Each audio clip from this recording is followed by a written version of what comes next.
आगे बढ़ने से पहले इस वक्त की बड़ी खबर आपको दे दें। महाराष्ट्र विधानसभा में एमएलसी चुनाव को लेकर वोटिंग हुई और सभी 11 सीटों पर नतीजे आ चुके हैं। जी हां, जानकारी के मुताबिक 5 सीटों पर बीजेपी को जीत मिली है, 2 पर शिवसेना शिंदे गुट को जीत मिली है, अजीत पवार गुट ने 2 सीटों पर कब्जा जमाया है, उद्धव ठाकरे गुट को 1 सीट और कांग्रेस को 1 सीट पर जीत मिली है। यानी कि 11 का ये जो मुकाबला था ये 9 और 2 के आंकड़ों के साथ खत्म होता हुआ नजर आ रहा है। 9 यानी कि बीजेपी, अजीत पवार एनसीपी और शिंदे गुट की शिवसेना उनके हिस्से में गई हैं और 2 सीटें आई हैं महाविकास अघाड़ी के खाते में। इस वक्त मेरे सहयोगी अश्विनी पांडे मेरे साथ जुड़ चुके हैं। अश्विनी, कुछ ही महीनों में विधानसभा चुनाव हैं और एमएलसी के इन चुनावों को सेमीफाइनल्स के तौर पर देखा जा रहा था। जो स्ट्रैटेजीज जो बनाई गई थी पार्टियों की तरफ से, उसी के मुताबिक रिजल्ट आए हैं या कुछ चौंकाने वाले बिटवीन द लाइंस हैं इसमें? जी देखिए, महायुति की तरफ से साफ कहा जा रहा है कि 9 सीटें वो जीत कर आएंगे। इसके लिए बाकायदा रणनीति पहले ही तैयार की गई थी और नतीजे उसी के अनुरूप आए हैं।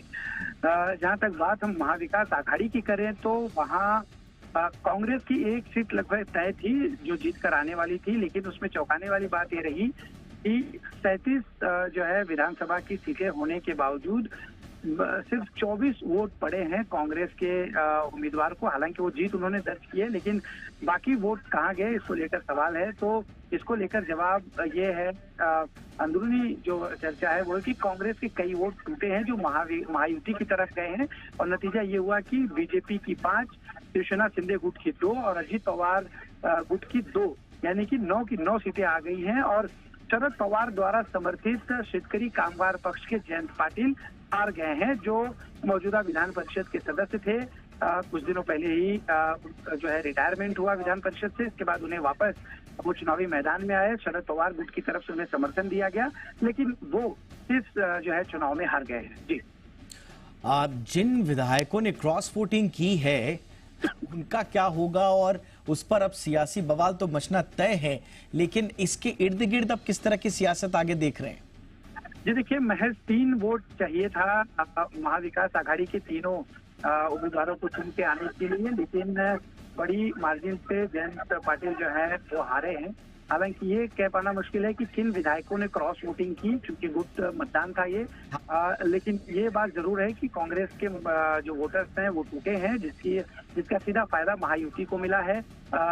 एनसीपी के कुछ वोट्स भी टूटे हैं शरद पवार गुट के, जिसका फायदा महायुति को ही मिला है। और नतीजा ये हुआ है कि 9 की 9 जो सीटें हैं महायुति यानी कि बीजेपी, शिवसेना की शिंदे गुट और एनसीपी के अजीत पवार गुट जीत कर आई है।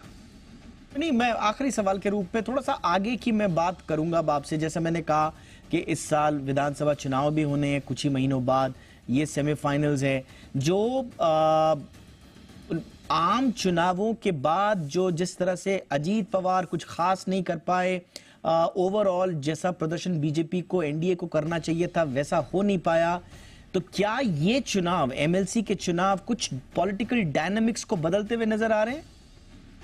जी देखिए, पॉलिटिकल डायनामिक्स कितना बदलेंगे ये थोड़ा कह पाना मुश्किल है। हाँ, ये जरूर है, एक तरह का बूस्टर डोज हम इसे कह सकते हैं कि वो एनसीपी और जो है महायुति, पूरी महायुति को मिला है। एक कॉन्फिडेंस जो लोकसभा चुनाव में 45 पार की बात कर रहे थे और 17 के आसपास पूरी गाड़ी इनकी थम गई, वो कहीं ना कहीं एक तरह से एक बूस्टर डोज हम कह सकते हैं, जो आगामी विधानसभा चुनाव में एक कॉन्फिडेंस के साथ, एक सकारात्मक विचार और सोच के साथ अब चुनाव में जाएंगे। एक तरह से छोटा सेमीफाइनल हम कह सकते हैं, और इस सेमीफाइनल में महायुति की जीत हुई है। शुक्रिया अश्विनी इस तमाम जानकारी के लिए। तो 11 सीटों पर चुनाव थे, 12 उम्मीदवार थे मैदान में, और जैसा कि पहले भी कयास लगाए जा रहे थे, रिजल्ट जो है वो ऑब्वियस सा जो रिजल्ट था, लगभग वही ऑब्वियस सा रिजल्ट आया है। 9 महायुति यानी कि एनडीए के पक्ष में और 2 महाअघाड़ी यानी कि शिवसेना, उद्धव ठाकरे और कांग्रेस के हिस्से आई हैं। तो ये है महाराष्ट्र एमएलसी की 11 सीटों के चुनाव नतीजे। अब राजनीति यहां से क्या बदलेगी, जैसा अभी अश्विनी बता रहे थे, बहुत क्रॉस वोटिंग्स हुई हैं, जितनी टोटल विधायक थे उतने भी नहीं पढ़ पाए, तो अब आगे थोड़ा सा महाअघाड़ी जो गठबंधन है उसमें कुछ खींचतान जरूर देखने को मिलेगी, उस पर भी आपको आगे अपडेट देंगे। अब